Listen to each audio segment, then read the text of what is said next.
I'd never really given much thought to how I would die. Have you? Yes, tons. What would be your preference? Just anything fast, like maybe like just hitting the ground from like a building or something like that. Really? Yeah, I wouldn't want to like burn to death or anything. But I feel like you gotta fall. You're like conscious while you're falling. You're like, it's coming, it's coming. Yeah, I don't know. I mean, yeah. I guess, like guillotine. I don't know. That's not. Yeah, but there's also the anticipation of you going and putting your head in the guillotine. That's true. I always thought that jumping into a volcano. That would be good. I see here. Burning is tough, but don't you want to touch lava? I do. I'm so jazzed to feel what the texture of lava is that I would... Just even if it's like for 0.5 seconds. Yeah. Yeah, no, I guess that's a good one. It's like how I want to eat cement, you know? You know, if I was going to eat wet cement, it would be really nice for a second and then I would die. Yeah. But anyways, this isn't how Bella wants to die. Mm-hmm. Bella wants to die at the hands of her new lover. 100-year-old lover, Edward. Mm-hmm. Just crushed to death by his massive dong. Anyways, today we're going to be talking about the infamous Twilight, the first installation of the Twilight saga. What year did this movie come out? I think it was 2008. 2008. Based off of the romance novels by Stephanie Meyer, this movie is fucking iconic. Yeah, you can't say anything. Well, you can say some bad stuff about Twilight. And we will. But it's one of those movies that just, it's. Did you say timeless? It's pretty timeless. I would say that the iron grip that Twilight had on a generation is almost unlike anything we've ever seen. I mean, I think you can kind of maybe make the argument about Harry Potter with sort of like the fandom craze, but that was different, you know?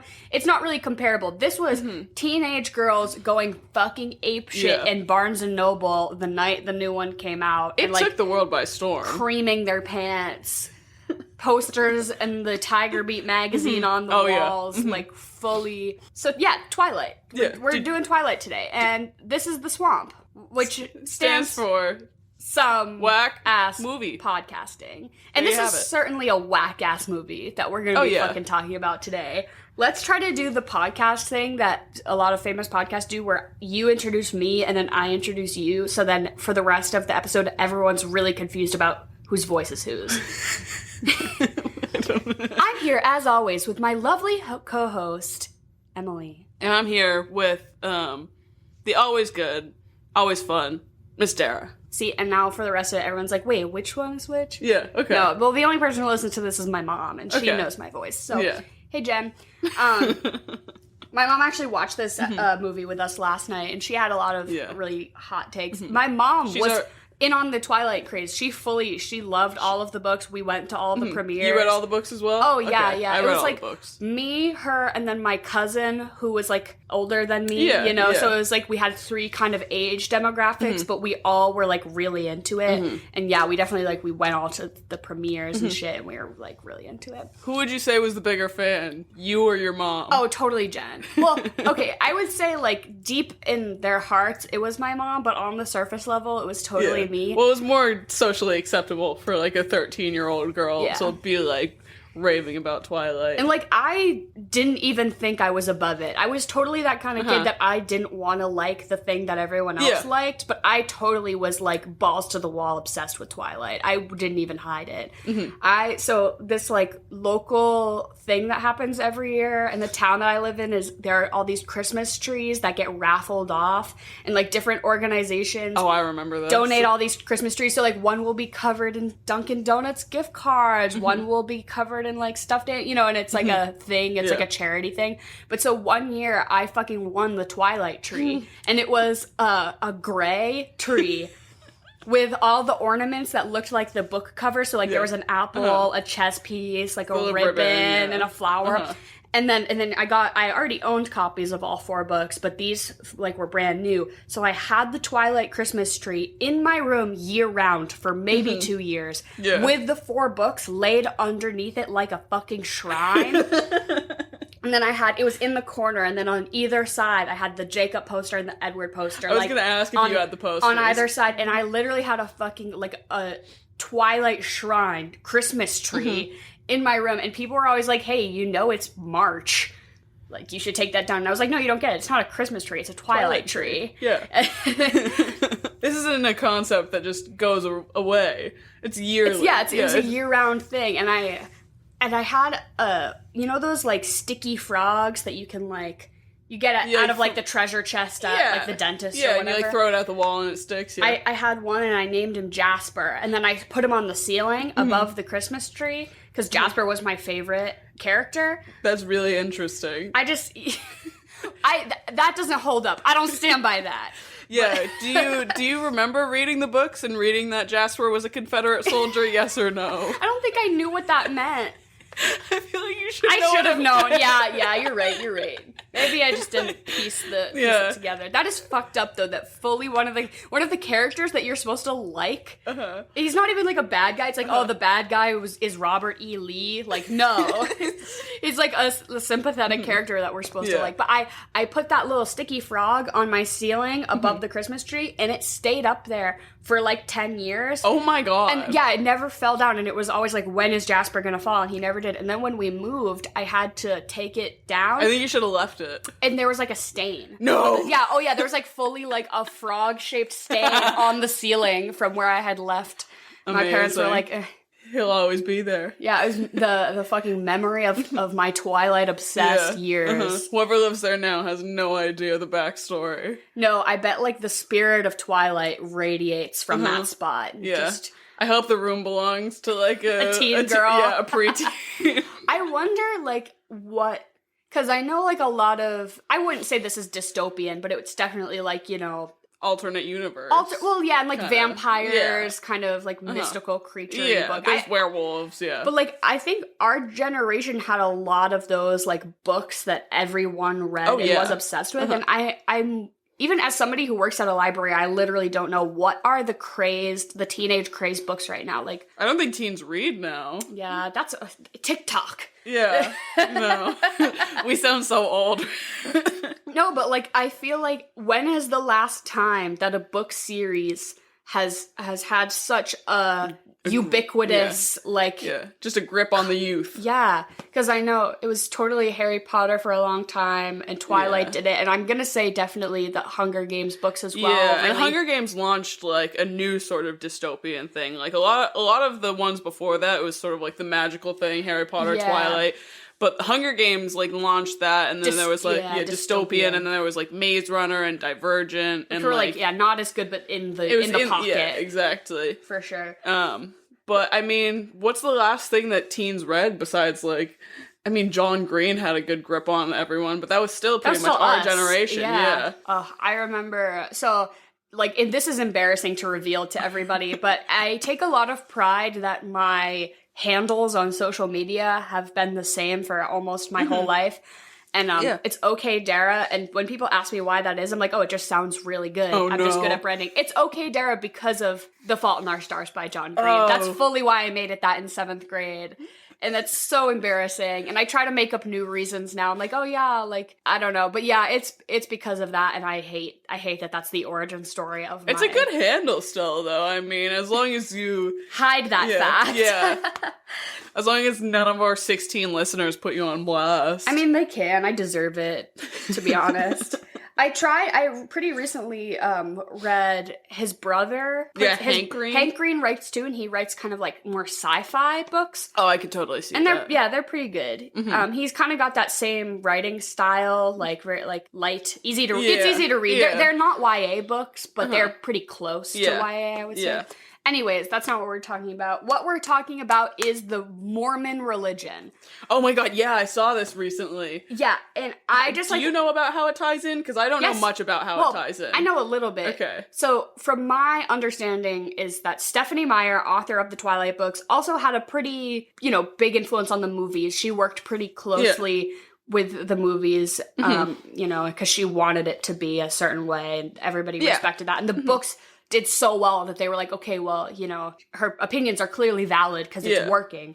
But so she is a Mormon. Stephenie Meyer is a Mormon, and she wrote this book in mind as sort of an allegory for the Mormon struggle. the Mormon religion. Is this confirmed or is this? Well, yeah. Okay. Yeah, and so basically what it is that the Cullens are Mormonism. The Cullens are Mormons. Not explicitly in the book, but this is, the thematic overarching is that they are, and they're the Mormons, and that the Volturi are clearly Roman Catholics. Yeah. So the Mormons are being oppressed by this greater structure of religion that is under the iron grip of the Roman Catholics. Mm-hmm. And Bella is the Gentile non-believer who gets converted and learns the ways. She's so, innocent and she doesn't know anything, and they teach her the ways of their community, and she fully commits herself to it by the end. Yeah. And she's a convert, and the whole thing is a big Mormon allegory. I'm sure there are more nuances to it. I don't really know what role the Native Americans play. There's just the only thing I saw about it was someone made a TikTok talking about how she was like, why did they make Rosalie from Rochester?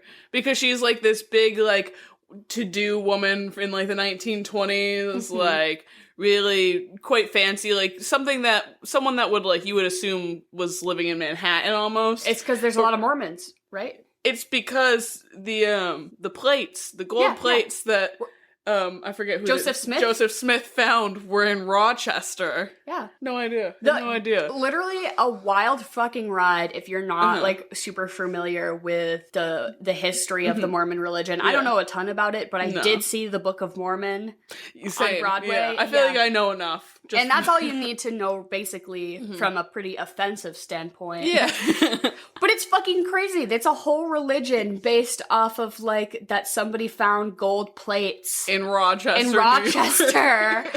And, like, cured a bunch of people of dysentery. And then they're like, you can have many wives if you behave. It's like, sick. Nice. There was a kid we went to high school with who was a Mormon, and his name was Josh, and everyone called him Mormon Josh. And I was never sure if it was behind his back or to his face, but one day we were like, we were walking with each other, and I was like, oh, hey, Mormon Josh. And then I was mortified because I was like, oh, does he know that people call him that? And he goes, oh, no, I can tell you're nervous. Like, I know people call me that. He's like, it's chill. And then, I don't know. That would be like if people called me, like, I don't know, dumb slut Dara. Just call you okay Dara to your face. Okay, Dara, you dumb fucking idiot with no taste in literature. We're in high school. Grow up. You were 14.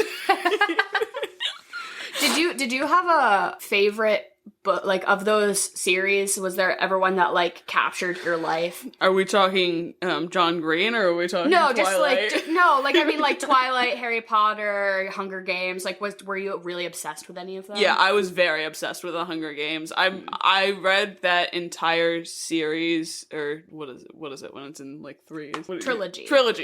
Thank you. I read that entire trilogy, like, probably more than 5 times, like, just on repeat when I was 13 or 14 years old. I know. Do you ever think really fucked with it about how your teenage, or, like, your, like, young, like, preteen brain could, like, bang out an entire novel at, like, 2 a.m. on a Friday night, and, like, now I, like, struggle to... I mean, I read some, I read for pleasure, but not nearly at the speed that I did.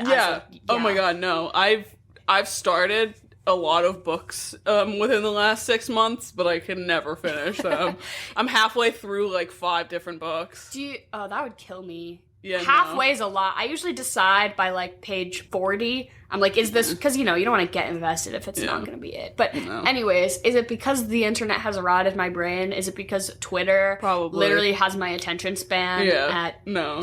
Like that? Twitter's got me in a chokehold, for sure. Even when they up the character limit, they're like, maybe this will encourage people to read more now. Twilight, pretty crazy. Especially, like, I'm gonna say I watch this movie at least once or twice a year, just as it's like a fun, event. Like, let's fucking get trash and watch Twilight. Yeah. We did this like 6 months ago. Yeah. But watching it kind of, I'm not gonna say I watched it with a critical eye, but it's such a weird movie. The dialogue in this movie, nobody fucking talks like that. No. It's so uncomfortable. And is it supposed to be like I'm uncomfortable because everyone in the movie is uncomfortable and it's doing its job? Like, Bella's really awkward and uncomfortable, and therefore I am as well. Yeah. Is this on purpose? I brought this up in the Holes episode, that the dialogue felt kind of in the same vein of how Star Wars dialogue feels. But after watching Twilight, I realized that Holes is leagues better than any sort of shitty dialogue that I might have made a point about. Yeah, no, the Twilight dialogue really is terrible. I would say it's probably on par with the Star Wars franchise dialogue. I would just, like, the whole first, like, 40 minutes of the movie where Edward and Bella are kind of getting to know each other. If he isn't hot, this whole scenario becomes very creepy. I mean, it is creepy, but it's only well received because he is, you know, like, aloof vampire hot guy. Yeah. If this is just even just like an average looking person, if what's his name, like Mike, the Mike character, if that's him, or I mean, he's not bad looking either, but just like if it's not, he was 27 years old when they filmed this. And it shows. Even the Cullens, I'm like, why are you going to high school over and over? You fully pass as 30. Yeah, no idea. I would probably have one of my adopted vampire siblings just kill me at that point if my fake vampire dad was making me go to high school. Over and over and over. Like, another thing about the fact that they're in high school is that Edward is fully, like, 102 years old or something like that. And he's been around for 102 plus years. Yeah. And so I just want to know why he chooses a 17-year-old girl to be like, this is it. She's the one. I'm in love. It is like a greater. Does have a purpose because like she is the one because he can't read her mind. Yeah, she like is special. She's the special snowflake, and it does have greater purpose. So it's not like he chooses her. He doesn't choose her. It just it just. Did she imprint on him like the whole thing? Oh my god! The whole thing. You named my daughter after the Loch Ness monster. But yeah, I don't know. Just fucking get a job be a barista, Edward. You totally look like you could be a barista. Yeah. Go work at a coffee shop. He could be mean all day long, which you know is what he wants.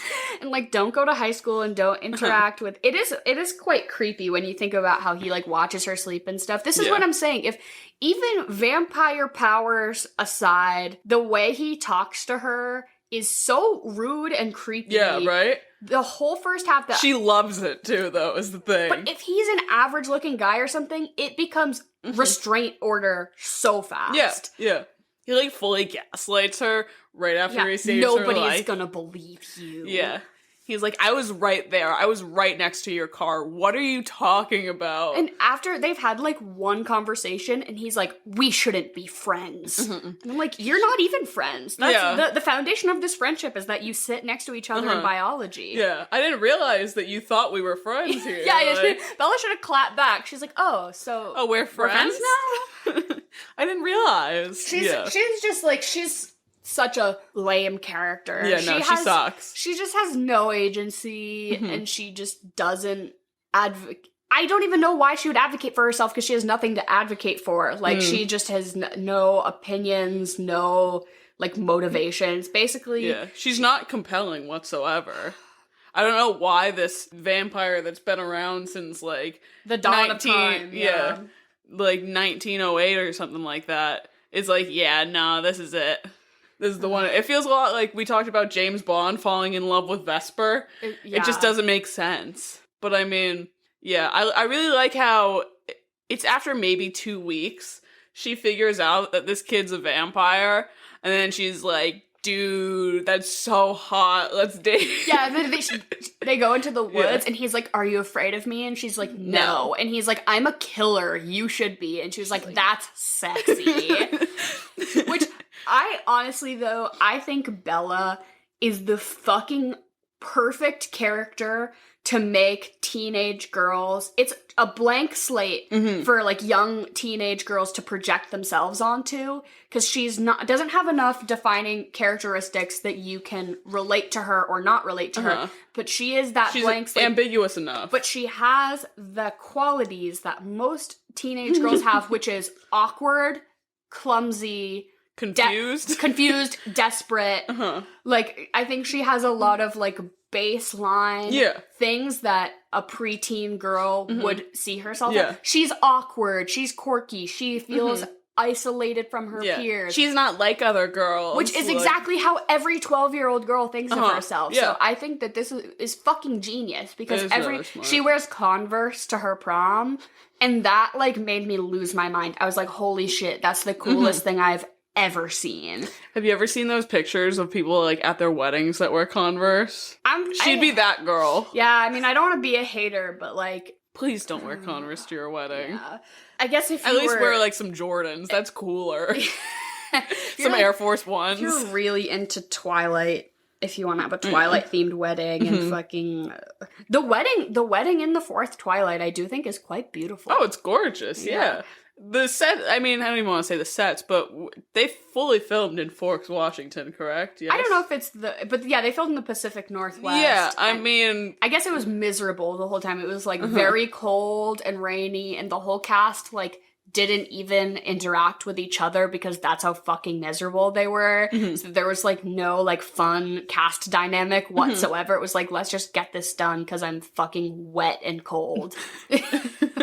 Like, I know Anna Kendrick was like, yeah, it was like being held hostage. She was like, it was like we were all hostages and we were just like doing what we had to do to, you know, get through the day. I do like fully forget that Anna Kendrick is in this movie a lot. She's a really fun one to have pop up though. Like if anyone's gonna breathe a little life into this movie, it's definitely Anna Kendrick. Yeah. My favorite is that in the fourth movie, they make her the valedictorian of their high school class. And I just don't really see that for her in these early films. You think? She seems like the one that, like, tries really hard. Maybe. I don't know. She seems kind of like... Ditzy? Ditzy, yeah. But, I mean, you know, ditzy girls can be really smart, too. Yeah. So that's not... I always just thought that was a weird choice. They're like, oh, well, she has a speaking role, so she's valedictorian. Let's give her a speech to make. Fair enough. But I feel like the other girl seemed more like... the artsy type. She carried a camera around everywhere she went, like... She also, what purpose did her character serve? Nothing. I mean, I guess they were, like, her group of friends when she got to school or whatever, but it just, like... Those feel like the group of friends that, like, you have for the first 2 weeks of college because you don't know anyone. So just anyone that'll talk to you, you're like, you're my friend. And then, like, after, like, a month, you're like, I hate these people. I can't relate. No. I never had any friends in college. But must have fucking been nice. No, I'm just kidding. Not my tale of personal woe. But so Anna Kendrick, I have two celebrities that I know exactly what I'm going to say to them if we ever meet. All right. And who are they both? Anna Kendrick and who? Jake Gyllenhaal. Okay, you gotta tell me both. Well, Jake Gyllenhaal and I have the same birthday. So you're just gonna say... I would just be like, hey, we're birthday twins. Do you want to plan a dual party? Like, you know, you want to have a shared birthday party? Seems like he would say yes, honestly. He seems chaotic as hell, and I see a lot of myself in Jake G. Yeah, I like that he doesn't have... Maybe he does have an Instagram, right? I don't know. But he has an Instagram just for his cat. It's called, like... I think the cat's name is Fluffle Stiltskin or something like that. Which is just amazing. But I love Jake Gyllenhaal, and I think that we're sort of like souls. Kindred spirits. Yeah, because we were born on the same day, you know, many years apart, obviously. But so I know that I would tell Jake Gyllenhaal that we're birthday twins. But what would you tell to Anna Kendrick? I didn't read her memoir, autobiography, but my mom did, and my mom, like, flagged this section and had me read it because Anna Kendrick writes a whole section about how when she, you know, was like a preteen and had to get braces, when they gave her that mold that you have to do the mold of your teeth, that when they put it in, she projectile vomited all over the dental hygienist, which also happened to me. So that is a very weirdly specific thing that me and Anna Kendrick have in common. And I was going to say, hey, I also vomited all over the dental hygienist. When they put that goo in my mouth. And I just want to tell her that I felt really seen by that section in her biography because, you know, it's not something people talk about enough. No. If any of you guys have ever projectile vomited on the dental hygienist, please let us know in our DMs. I just had huge tonsils and I like couldn't breathe and I was, you know, freaking out. But anyways, I feel like that's probably something that not a lot of people say to her. They're probably like, I love your work. Sing me the riff from Pitch Perfect. I'd be like, hey. Can I get a picture? Yeah. No, I'd be like, hey, I feel really seen by that chapter where you talk about vomiting. But anyways, those are my two celebrities. I think she'd be really responsive to that. Yeah, you would probably end up like getting a coffee and speaking with Anna Kendrick. She seems lovely. Oh yeah, but she's definitely like a top celebrity to meet if you meet a celebrity. I've never really met anyone famous. Me neither. No. I 1 year at a music festival, Tenacious D, which is Jack Black's lovely band, played, and when they were playing, he fully sweat through like 4 t-shirts, which was awesome. Amazing. I love Jack Black, but I believe that he was like at one of the food trucks, like ordering food kind of near me. I think, and I didn't even meet him. I just kind of saw him up close. I haven't met anyone, but I'm gonna tell this story on behalf of one of my roommates because it's really good. And I think you were at this festival probably. Did you go to Boston Calling when Halsey was performing, like yes. really young? Yeah. Yeah, like right when we were wearing the same shoes. Her and I had the same shoes on, and I felt really cool. But then the whole time I was like, she's not very good, huh? And she was like totally... This was before she had blown she was like up. smoking cigs on stage, and like, I heard she was like probably like under the influence of something. Oh, and she kept being like, yeah, I've only been singing for like 3 months. Sorry if this sucks. And then literally like 6 months later, she blew up and she was fucking huge. And I was like, yeah, we saw her live. We like got to stand at the front because no one was there. But so Miss Emily Keston, my good roommate, she met Halsey in Urban Outfitters that day while Halsey was shopping for underwear. That's amazing. Right? That's probably one of my favorite celebrity interactions that I've heard. And that, like, she like talked to her and stuff? Yeah, that she was just like, oh, I'm like a big fan, and like the typical thing. Yeah. Oh my god. Yeah, I remember she was like fully not famous at all, and I was like, oh, this girl seems like she's trying to be Lorde, but she's just not that talented. And then like, fully now Halsey is like one of the biggest pop stars. Yeah, no. Pretty crazy. It's cool that she got to meet her, like, before she really blew up, too, because it's not like everyone in the Urban Outfitters was losing their shit. Yeah, no. But if you had to meet any of the Twilight cast, who would you want to meet? Oh my god, Robert Pattinson, hands down. I want to meet so bad. He just seems chaotic as fuck. Have you seen his spaghetti recipe? Yes. Yeah. He seems like he's on fucking crack. And I love that. Even just to be in his presence, I think would radiate some energy onto me that I need. Yeah, no. I've seen a good handful of Robert Pattinson films. One of my favorites is The Lighthouse, and I feel like his own personality just shines through. Yeah. He wasn't even acting for that. It was just him and Willem Dafoe having like a great time, and they were like, dude, keep rolling. This is gold. I would say that might be my pick for a follow-up film for this. If you're doing like a duel, you know, I know we usually do this at the end, but like watching Twilight where he's miserable and then watching The Lighthouse where he's living his best life, I feel like would be like a fun dynamic. I think that's probably a good one. Yeah, and you can really see the talent that Robert Pattinson actually has in The Lighthouse, because in Twilight, it's not visible whatsoever. Poor him and Kristen Stewart are both pretty good actors. They just weren't they were given nothing here. Yeah. And it was just like, it was a bad circumstance. And unfortunately, they got swept up into this whirlwind of like kind of garbage movies. Yeah. But I guess, so over 5,000 actors auditioned for the role of Edward. Yeah, and a lot of famous people too. Like, I know Dave Franco auditioned. Like, a lot of really, Could you imagine watching that with Dave Franco? That would be even creepier than it already is. But a lot of really big name actors like were kind of going for it. But I guess our Pat's got it, and he like was saying that he didn't really have a lot of instruction. He didn't have a dialect coach to teach him an American accent. Like they really just were like, go for it. Yeah. And clearly he's kind of confused. Everyone in this movie is a little confused about what's going on, and I think that's accurate.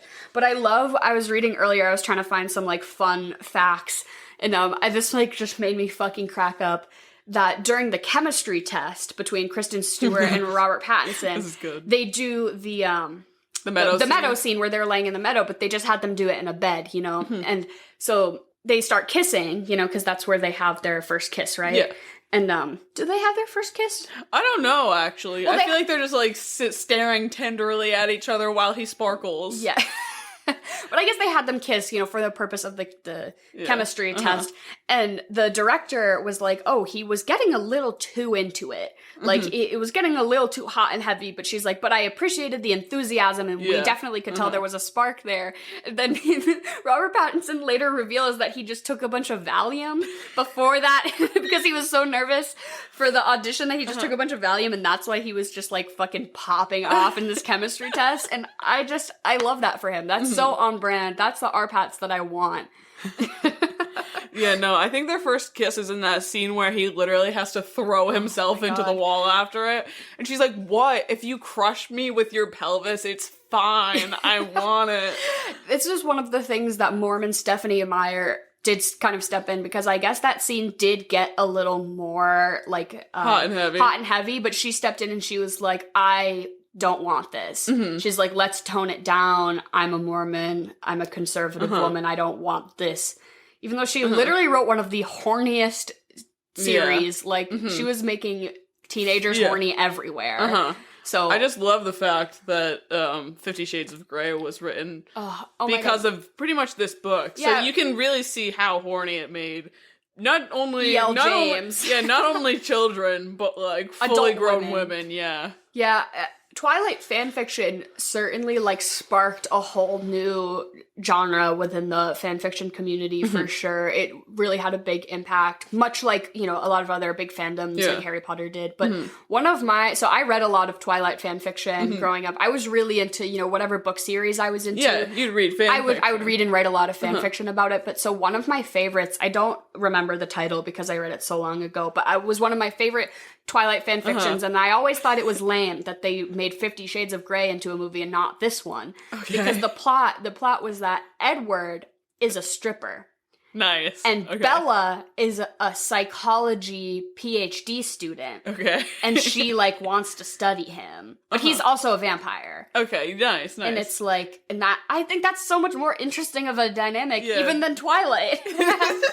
It was great. It was whatever that fan fiction is. Maybe I'll, like, search it out. I remember really liking that one when I was a young teen. It was about a stripper and a psychologist, a psych student. I think it just gave them each a little bit more pizzazz. Well, yeah, neither of them have any personality in this whatsoever. They're so bland. His favorite song is Claire de Lune. Yeah, you've been alive for 100 years. And your favorite song You lived through Claire the 60s, the 70s, the 80s. Even like the Roaring 20s. Yeah. Jazz? Yeah. Come on. You don't like jazz, Edward? He could probably play, like, a sick trumpet, like, if he put his mind to it. Right, if you were immortal, what are some things you would use your time to do? I'd learn so many instruments. Really, You know what I mean? I'd read so many books, which I feel like he definitely does. Yeah. You see it all in his room and stuff like that. He's just got books piled high. I just do some dangerous stuff, you know what I mean? But also, like, the thrill of it is probably taken away because you are can't immortal. Die. Yeah. I for sure would, like, get really good at trivia and try to win, like, Jeopardy or something. Yeah. You could be, like, hella good at Jeopardy. Or even just, like, pub trivia. Like you show up to whatever, like, your local bar trivia, and you fucking crush everyone else is in teams, and you're just a single person. You're like, no, it's just me on the team, and you crush it. I don't know why I would want that weird flex. Like, that is not... No, it's a good flex. But yeah, if I was immortal for sure, I'd want to get mad good at trivia. I think it'd be cool to be able to try out, like, every haircut style. Yeah. Because, like, right now I'm like, well, if I do something stupid, I'm stuck with it for a while. But if you're immortal, you're like, well, I can just be ugly for a year and who cares? Yeah, exactly. It's a drop in the bucket. No one's even really seeing you if you're just, like... Another thing is, they could just stay at their house and not go to high school. Right. I would love to just be a recluse. I think the whole structure that they're trying to pull off is because Carlisle is the, like, local doctor. He has to put up some sort of front about because he's, like, kind of not a public figure, but, like, he's like a guy in the community, and people know him. So if they're like, oh yeah, Carlisle, we know you have 6 kids who you just keep at home. Like, that's weird. But it's not unreasonable to homeschool your kids. Exactly. Like, yeah, I'm a doctor and my wife homeschools our kids and they're at home. I don't know. Just say they're doing online college. Yeah. They're doing, like, pre-college credits. Yeah, right? They're all really smart. Yeah. And it's not even like they want them to be social because they encourage them not to be. They're like, yeah, don't talk to the humans because they're sketchy. So, yeah, they totally should just stay at home. Fucking. What do you think the conversation was like when Edward showed up and he's like, okay, I've got a human girlfriend and she knows we're all vampires? Rosalie. She'd be furious. Yeah, Rosalie is pissed the whole movie. She probably threw hands, I would think. Rosalie's pretty valid. She's kind of pissed the whole movie, but, like, I feel that. She's like, you're putting us all in danger for this girl you've known for 2 weeks, you fucking idiot. And everyone's like, Rosalie, you're so mean. Yeah. He's in love. It's like, shut the fuck up.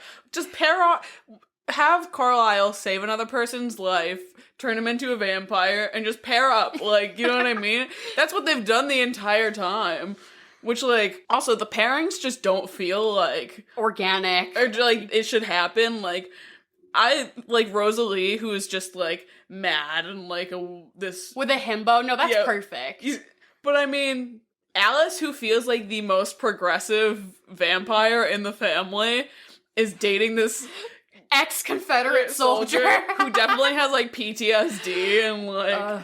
It also, there's definitely a lot of inconsistencies here, because in the scene where Bella gets really hurt and her leg is broken and she's kind of spewing blood everywhere, Jasper's fully there and he's fine. And then in movie 2, she gets a paper cut and Jasper loses his mind. So explain to me that. There's also the fact that Edward is, like, the oldest vampire in the family or something like that. And he got turned in, like, when was the Spanish flu? Like, the early 1900s? Yeah, like 1904 or whatever. Yeah. And Jasper is an ex-Confederate soldier who's the newest vampire, which fully happened way years before that.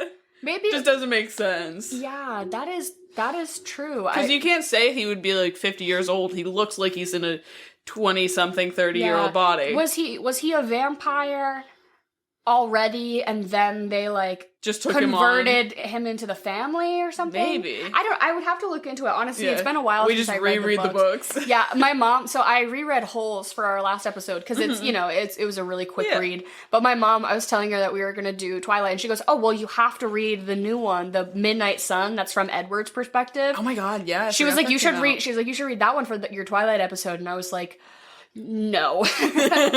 Like, really great point, but I'm not doing that. So I work at a library, and I have a lot of, like, connection and solidarity with the, like, 20-something-year-old, you know... coworker? No, like patrons that come in to check out the new... when we got the new Twilight book. Nice. Like, when they come in and they're, like, kind of embarrassed, and they're like, hey, like, do you have the new Twilight book? And I'm like, yes, I know exactly where it is, and I see you, I hear you, I feel you. You are valid. And, yeah, like, I stand with you. And like, like, moms who are reading Twilight. Somebody was like, yeah, do you have the third Twilight book? I'm kind of late to the craze. And I'm like, yeah, like a full decade late to the craze. But it's never too late. It's never too late to get into some Twilight shit. So, I mean, this isn't really much a point for discussion other than that. I just think it's kind of interesting that this first movie was directed by a woman, Catherine Hardwicke. Okay. So, Catherine Hardwicke gets signed on. First Twilight movie, she's the director. I'm not gonna say that this movie is any sort of, you know, pillar of exceptionalism in film, but it did fucking amazing. Oh my god. Like, as far as, you know, fan response. Yeah. This movie, launched a whole new craze. It was a massive franchise. Movies 2 through 5, they are all male directors. Damn. They take her off after movie 1 and they put in a male director. Which I'm just like, okay, Hollywood, Jesus. Yeah, no. I'm trying to think, because I don't even know that the second or any of the following ones are better or not. I can't remember. They're all kind of the same to me. Yeah. In just that they are, like, those weird movies. Yeah. But it's just, like, interesting to me that they're like, oh, great, it went really great, it's really successful. So we're gonna get the fuck out of here. We're hiring a more profound male director to do the rest of them. It's just, like, stupid. I don't know, Hollywood's stupid. No. That is pretty infuriating. And also, so, like, the whole presence of, like, Native American culture in these movies is so questionable, and it's so forced, and it's, you know, coming from this white Mormon lady who... I'd love to know what that was supposed to represent in her Mormonism I don't know perspective. I don't know if it's supposed to, or if she just thought it would be, like, intriguing and mysterious to include Native Americans in her, fucking Do you think she had book. the plan of making them werewolves, or she was just like, well, I got some Native Americans here? I think she probably did. Yeah. I think it was probably planned. But it's just, like, weird, and especially fucking Taylor Lautner is white. Yeah. He's, like, like, maybe Italian passing. Like, he's, like, an Italian that can maybe pass They as, just like... threw him into a wig, and they're like, he's Native American. You can't see that? Which, not only is that not cool, but, like, none of the Native American characters are played by Native American people. In movie 1, I guess... Jen, our intern. Yeah, Jen wanted to, like, be the credited person who gives us background info and fun facts, and she totally has for the past few episodes. She's like, I read 9 articles about, this, and here are your facts. So definitely big shout out to my mom. She's great. I think we're gonna have her on for a couple episodes next month for, like, award season, because her and I we get into that a lot. But so she was telling us that I guess they used a lot of Native American actors to be kind of Jacob's, like, posse, entourage, whatever. You know, they don't have a lot of speaking roles. There was, like, one scene with them in it, I think. They say, like, the Cullens don't come here. Yeah. Yeah, they just are kind of around, I guess, but I guess they used actual Native American people. And then as soon as movie 2, when after everything took off. Yeah, well, but in movie 2, it becomes so much more relevant. They have so much more of a storyline because it's about the werewolves and Jacob's kind of experience. They recast all of them again as, like, native passing white people, essentially.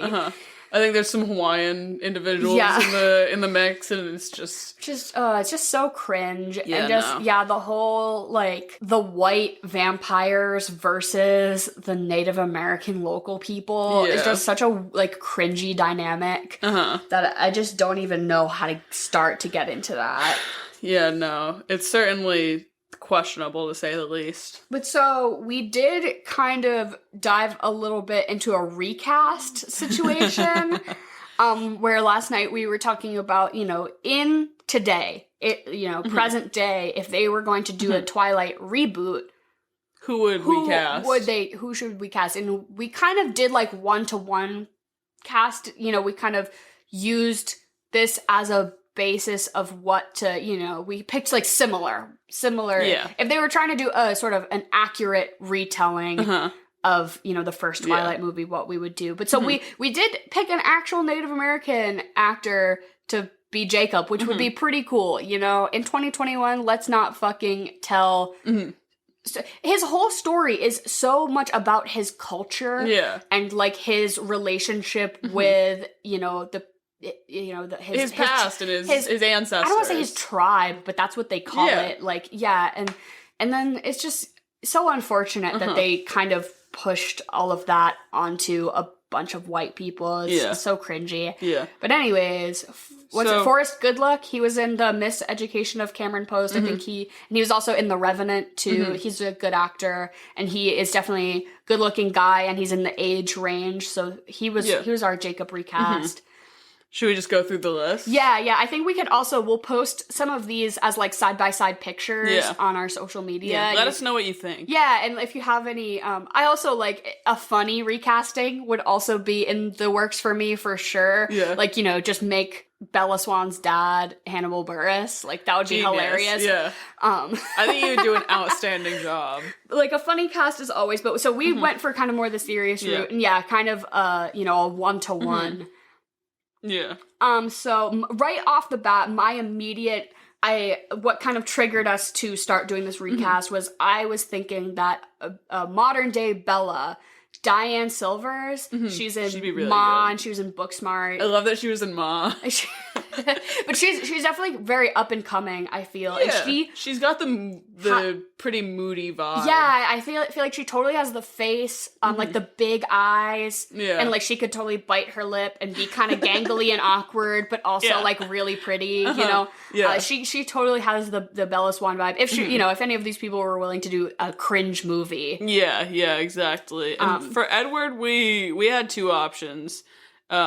We went with Jacob Elordi, yeah, from Euphoria. Yeah, and he's proven in that show that he can be a piece of shit. Yeah. Just like Edward. And he can fucking act, yeah, too. oh, he's fantastic. And I think he's like 6'5", too. Yeah, we need a very tall Edward for this one. Yeah, I feel like that would kind of add... And also, Diane Silvers is really tall. She's pretty tall, too, so you got the, tall dynamic. Who was your second option, though?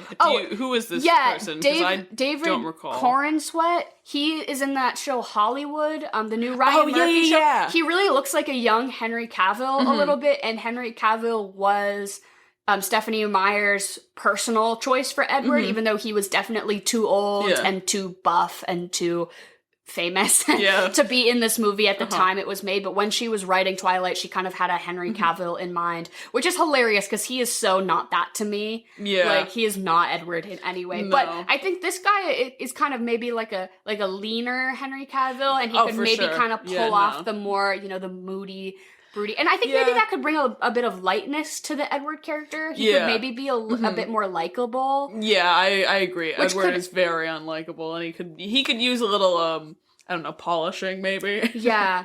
But we went with we typecasted Charlie, and we gave that to David Harbour. Just cop energy. Yeah. I guess he's also, I think, more likable than Charlie. Yeah, I like Charlie in this movie, and as I grow older, I'm like, okay, Team Edward, Team Jacob. Now, Team like, Charlie. Charlie's kind of hot, but he is a cop. Yeah. And ACAB, and that's gross and questionable. But David Harbour plays a pretty good cop role in Stranger Things, and so he just kind of has that energy to me. More dad-like for sure. Like the original Charlie character was pretty I think he's trying his best. Yeah, but he was very uncomfortable. Oh, but that's like so like divorced dad who hasn't really been a parent for the past. He did a good job, that's for sure. But I really liked the dynamic, and Bella was so fucking mean to Charlie the whole time. Dude, right? Like, I mean, she was just like, "You're gonna die. You eat steak and cobbler every night." Yeah. And she's like, "You don't know me," and I'm like, "Well, yeah, he hasn't seen you in like 5 years. You never visit him." Yeah, I thought that Bella was fucking mean to Charlie, and he was just trying his best. Anyways. Oh, for Carlisle, so we went at first with a Tom Hiddleston. We were kind of struggling to find somebody in the age bracket that would be like, convincing dad, but also a little young, you know, because that's kind of the situation with Twilight, is that Carlisle, like, passes as their dad, but it's a little weird. Yeah. Like, he looks 35 and his kids are 18. But, so, yeah, definitely Tom Hiddleston. He's got the face structure of, like, a vampire type guy. Oh, for sure. And I think he play it really well. Yeah, and then also, at the end, I threw in... How do you say his name? Donald Gleason. Donald Gleason. Yeah, I think the ginger hair would kind of be a bit of a throw-off, but I think he's a really great actor, and I think he also could very much do the, like, patriarch of the Cullen family type role. I can see that. Like, I peacekeeper, Gleason, kind of. Yeah, I think he would do a good job in kind of embodying that, like, values of the Cullen family type. I don't know. So those are... I think he could do it really well. Esme, we went with Victoria Peretti, which I don't think I've seen her in almost anything. I haven't seen, like, Bly Manor or anything like that. Oh, really? Did you watch Haunting of Hill House? No, ma'am. Oh, so she's a pretty good actress, and basically I just thought it would be funny that the actress in Twilight who plays Esme is in Hill House. Haunting of Hill House, as is she. So it would just be kind of like a funny passing of the torch. Yeah. Literally, you could that. keep the actress for Esme. Yeah, she would fully be fine to just come back and do it again. She has looked the same for the past 20 years. Oh yeah, I remember she did Grey's Anatomy really early on, and she looks exactly the same as she doesn't age at all. We decided to cast Avon Joji. I think that's how you say his name. Joji? I don't know. But the guy that played Beck from Victorious as Emmett, we think he can give off some really good himbo energy. Carry that whole bag of boiled eggs that Emmett brings to lunch every day. I think it's Avon. Jogia? I don't know. Jogia. Oh, IA. Yeah. I don't know. Anyways, I feel like he could do kind of a himbo. he's not nearly as beefy. No, but I feel like we could have a leaner Emmett. Yeah. As long as it's the himbo energy that you need. Also, I don't know if he quite has the, like, I voted for Donald Trump energy that Emmett has. Emmett seems like kind of like one of those guys, you know? Emmett wasn't his backstory that Rosalie... He got mauled by a bear. He was trying to fight a bear. And Rosalie came and saved him. She was, like, contemplating her life as an immortal, like, killing being. And she's like, oh, this himbo being mauled by a bear, he's the one. Yeah. Just love at first sight. Speaking of Rosalie, we casted Catherine Newton, and I don't remember who this was. No, she is in Big Little Lies. She plays... Yeah, she's Reese Witherspoon's oldest daughter in Big Little Lies, and I think that girl is a good actress. She is quite good, and she's pretty good, and she's just blonde and kind of has the face for it. Yeah. Yeah, as we were running through some potential, like, you know, 20-something blonde actresses, I think she stood out the most as, like, having the chops. Not that you have to have chops to be in Twilight. But we're casting this with some people that have chops. Yeah. Alice. I really like who we chose for Alice. Yeah. It feels in the right I hate that vein. I just, like, I definitely really liked Euphoria, and I think that everyone who's in it deserves to be in everything careers. But so we picked Hunter Schafer to be Alice. She just has waifish energy. She's very, like, Alice kind of seems like a pixie. Exactly. I don't know. And yeah, I think that she could pull off some sort of really fun haircut. Maybe not this haircut. No, I would hope to God not this haircut again. This movie, I don't know how many girls actually went for it, but this movie fully had me convinced at age, like, 11. I was like, I should get that haircut. And then that I was aggressive pixie cut. Yeah, it was like kind of like the choppy bangs. And then it just spikes right out. Which nobody's hair naturally falls like that. She was probably in the hair and makeup trailer for with like fucking a couple Gorilla hours. Glue. Yeah. But yeah, I definitely wanted that haircut, but then talked myself out of it because there's nobody can pull that off. That was smart. Jasper, we went with Austin Butler. Yeah. He feels like he can give off the... kind of like vacant, dead eyes. He was like a child star kind of, right? And he... Yeah, he did, a couple of things. Austin and Ally? No.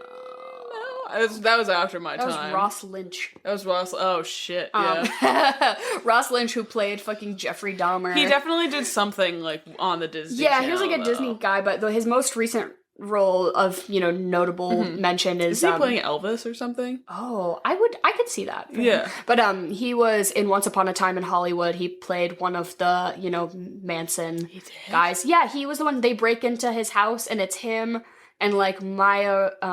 Hawk and, like, the two other girls. And they're the ones who, like... Yeah, that's him. And he's like, I'm the devil. Yeah, that's him. Yeah, he's pretty good. Yeah, he's a good actor. Yeah, I definitely think he could do that whole, like, messy blonde hair and dead expression type Jasper beat. It's not a terribly difficult role to take on.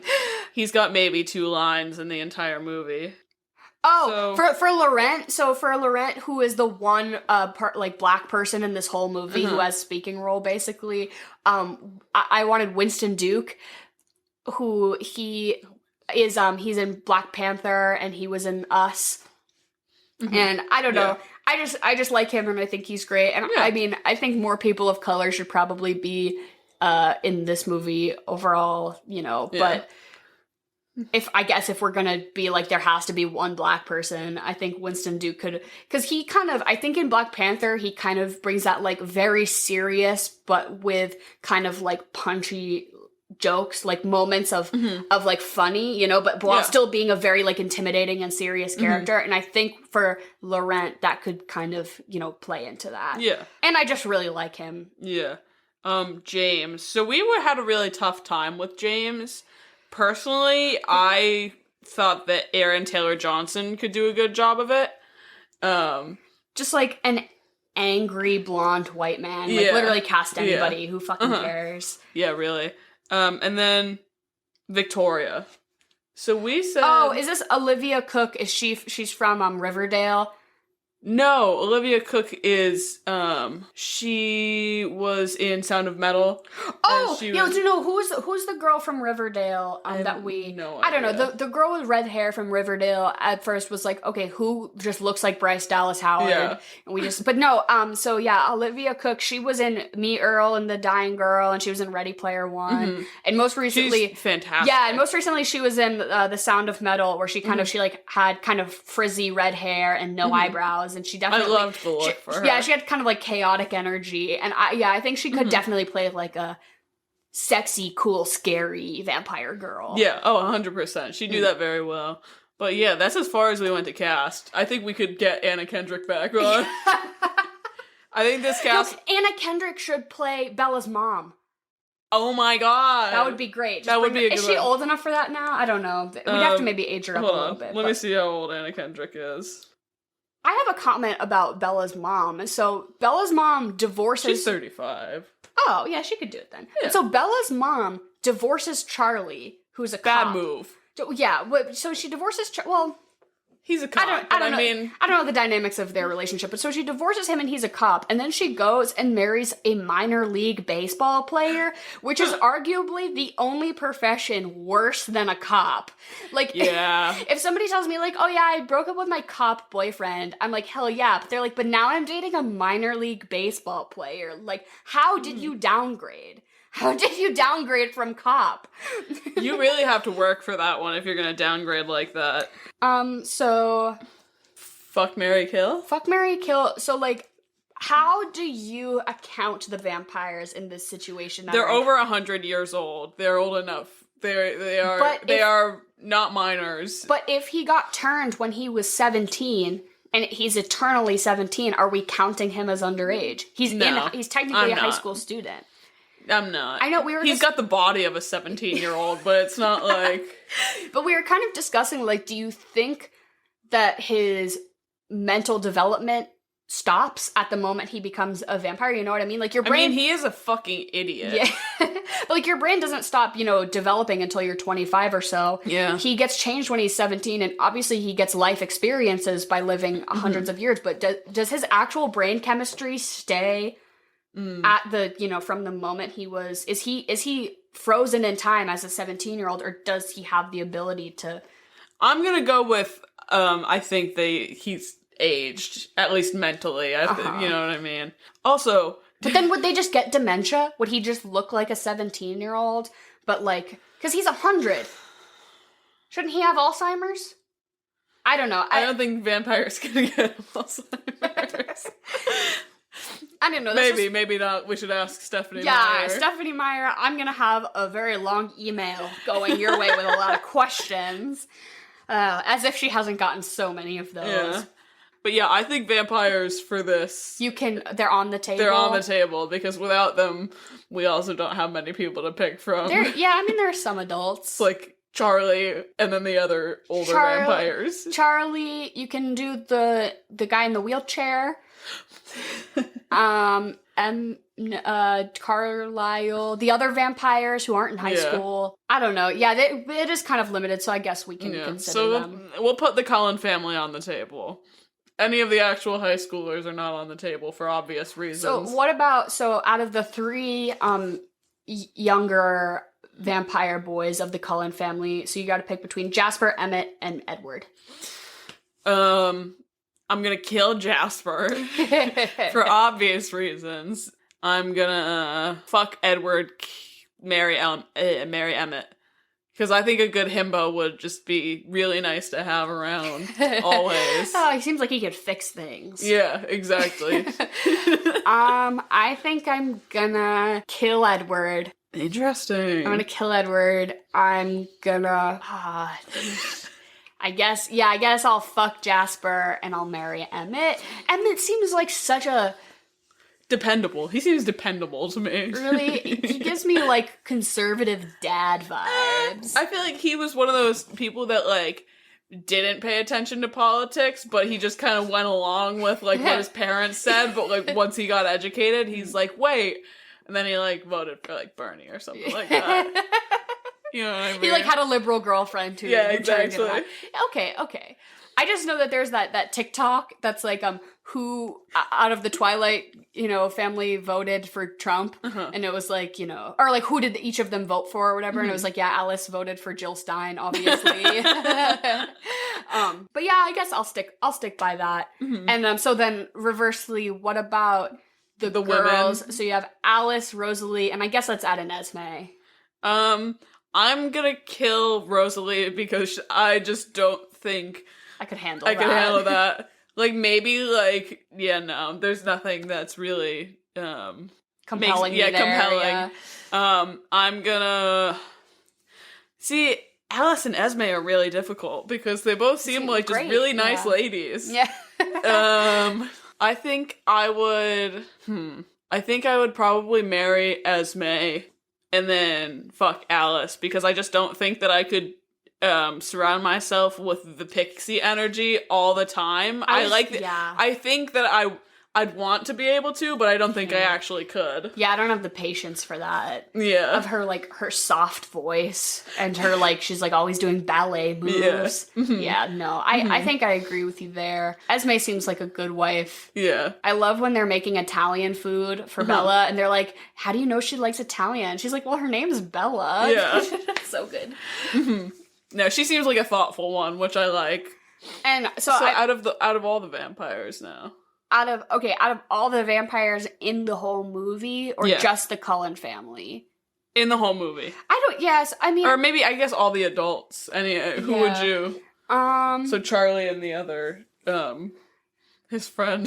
I don't know. His friend that's in like the only other person. Jacob's dad. Yeah. I think I'm gonna marry Carlisle. Is that weird? No. I guess I'll marry Carlisle because he seems really cool and fun. And he's a doctor, and I always think it would be nice to have one of those around because I, like, self-diagnose a lot. So having somebody who can either confirm or deny my medical suspicions, I think would be kind of, maybe not healthy for me, actually, but who's to say? And so I'm gonna marry Carlisle. I think I'm gonna kill Bella's mom's boyfriend. Does he even get 1 minute of screen time on this? You just see him in the batting baseball. cage. Yeah. And I'm going to fuck the waitress at the diner. She seems really nice. She seemed like she'd be a good time. Like I'd make her breakfast after. She can make me breakfast after. Okay. She'll bring me a cup That's of a coffee. good and informed choice. Yeah. Let me think. I think I would probably... Honestly, I think Esme is the most compelling person to marry. I'd probably marry Esme. I would fuck Victoria. She a freak. Yeah. And who would I kill? Bella. Yeah, no, honestly, I'd kill Bella. I don't know. Maybe Edward, just because he causes so many issues. Just take him out of the equation. He's fine. He's already miserable anyways. Right. And so, growing up when this was at its, like, peak popularity, were you team Edward Jacob. Or Jacob? And does that stand today? It doesn't stand today, because Jacob's really creepy, and I see that. You think Jacob is creepier than Edward? He's, like, so weirdly protective. It's because he's a wolf. It's in his I don't DNA. know. Like, Edward's really creepy in this movie. He's not much better in the other movies, but, like, I don't know. I've always been Team Jacob, and I stay Team Jacob. That's bold. And not a lot of people do. I feel like a lot of people have been converted, like myself. Growing up... He's well-intentioned. He's just does it in a very poor way. Well, just, like, in movie 2, he's really there for her as a friend when she gets abandoned, and, like... I don't know. I like movie 2 a lot I think book 2 was probably one of my favorites because it was pretty Jacob heavy and he was my fave. But I think when I was younger, I didn't really see the appeal of Robert Pattinson. I never really thought he was super attractive, but he's not hot in these movies. No, because it's like they have him in guy liner and they like have his hair gelled up and he's like kind of uncomfortable and like dresses like a banker. Yeah. And I don't like it. And I think as I've grown older, I now would say I'm more attracted to Robert Pattinson than I am Taylor Lautner for sure, but that's only because I've seen The Lighthouse. Yeah. I just know the truth now. I've been exposed. I would certainly still be more attracted to Jacob in these movies than Edward. That's no doubt. That scene in movie 2 where he has his shirt off in the rain. His hair's just been cut and all that shit. Oh my god, I was quaking in the movie theater. Are you kidding me? You and thousands of other 13-year-old girls. I did like have a weird thing for Jasper though, for sure. I don't know if I was just trying to be like. Is it the tall, lanky, skinny guy? Looks like a heroin addict who doesn't shower. Yeah. Blank expression. Yeah, I was definitely into that. And I think I wanted to be like, I'm not like most girls. I like Jasper. I'm Team Jasper. Yeah. So, what do we pair up with this movie for food and drink? Oh, it's like human blood, venison, I guess. They eat a lot of deers. The foods that are explicitly mentioned in the film are Italian food, steak and cobbler, spinach garden salad, and mushroom ravioli are like all the foods that are explicitly mentioned, and none of those have enough of a thematic impact that it justifies. I know we made ravioli once while watching this movie, which was just like, ravioli's fucking good, so why not? Exactly. And Italian food is fun and good, and also you can kind of make like some little crostinis garlic, with some prosciutto and all that on it. Garlic, vampires don't like garlic, so that could be like a thing. Yeah, I'd say leaning Italian is probably the way to go for it, unless you just want to eat like a lot of red meat. Yeah, it's just gross and weird. Or a cobbler could be fun because it's mentioned a few times, I guess. But then for a cocktail, I guess this is lame, but I guess anything red, you can be like Bloody Marys, or you could do anything with grenadine, it's red, it's blood. Yeah, I remember last time we watched this, we tried to have a theme about it, and there's not very many appetizing sounding vampire-themed drinks on the internet. Yeah, there's a handful, but it's nothing I would want to make, so. Pretty, heavy-handed about the, it's red, I don't know. We had Moscow Mules, which I guess every episode now we're just gonna conclude with that you should make a Moscow Mule. Yeah, pretty much. That's just it's just the best cocktail. You got a beer, like Charlie's drinking beer. Yeah, Charlie drinks beer, and I guess you could do wine if you're having Italian food, Italian food and wine. And red wine could be kind of like blood. Why not red wine? I feel like that'd be a fine. Gives me GERD. Just I have heartburn. It's I can't handle that. Have some Tums with your your red wine. Yeah, and what would you rate this movie? I have so much fun watching this movie because I can say the lines as they're happening with the same inflection, which is a fun and annoying thing that I love to do. And it's I would watch this movie almost at any time. It doesn't get old to me. If somebody's let's fuck around and watch Twilight, I'm like, hell yes. It's such a good time. But it's not a good movie. No, it's not. It's a fun time, but it's not a good film. And I think experience-wise, I always have an 8 or a 9, a fun time watching it. But objectively, the movie is a 3.5. Yeah. Maybe a 3 or a 4. I'd give it a 4.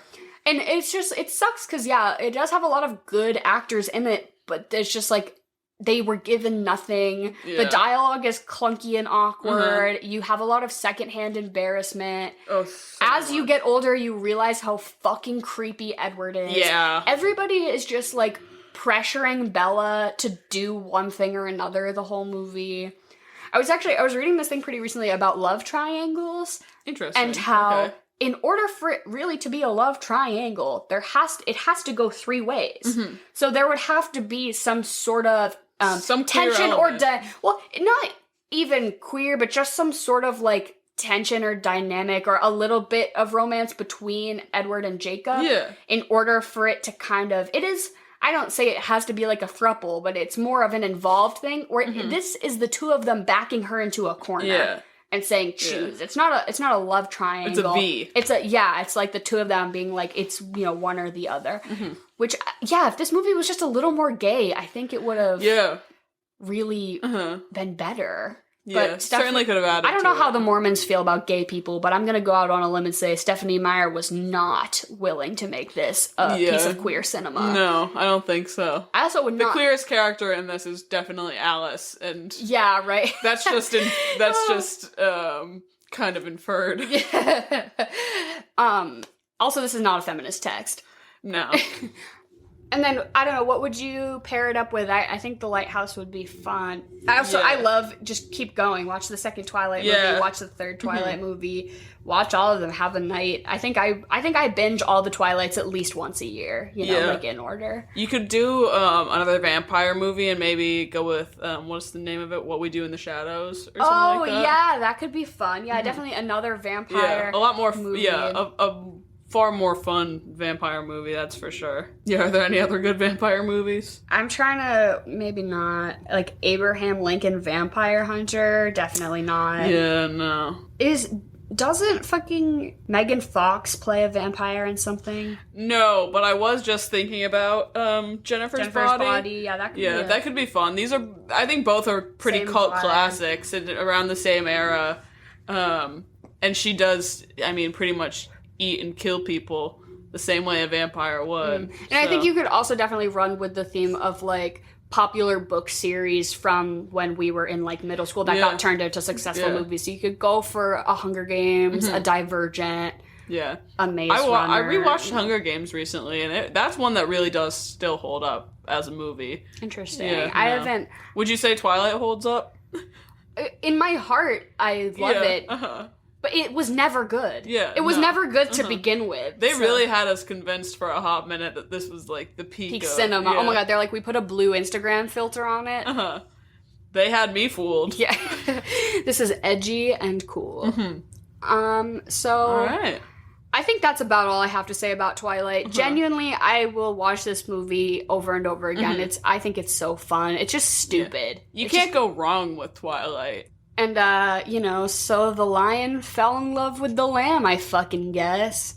I guess just find somebody who makes you fear for your life. Yeah, that's the theme of this movie. Takeaway. Join the Mormon religion and get into an unhealthy relationship. Yeah. So signing off, this is The Swamp. Feel free to follow us. Yeah, Instagram, Twitter. We're at The Swamp Pod. We're also at Gmail if you want to shoot us an email, theswamppod at Gmail. Yeah. And we're also on Apple Podcasts if you want to give us a 5-star review, write something nice about us. That would really help. Follow us on Spotify. Yep. Just, anything. And also... Our DMs are always open.